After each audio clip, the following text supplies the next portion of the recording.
మరి breaking news చూస్తున్న Mexico మరోసారి కాల్పులతో అట్టుడికింది. గ్వానాజువాటోలోని ఇరపు వాటో నగరంలో దుండగుడు కాల్పులు జరిపాడు. ఈ ఘటనలో 12 మంది ప్రాణాలు కోల్పోగా 20 మందికి పైగా గాయపడినట్లుగా తెలుస్తోంది.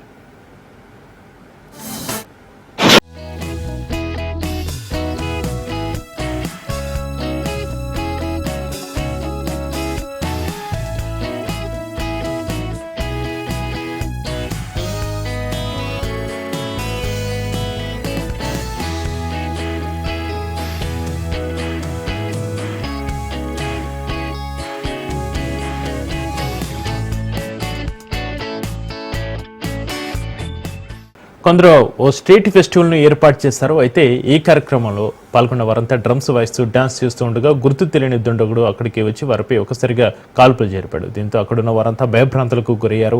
ఈ ఘటనను మెక్సికన్ అధ్యక్షురాలు క్లాడియా షెన్బమ్ తీవ్రంగా ఖండించారు. దర్యాప్తు జరుగుతుందని తెలిపారు.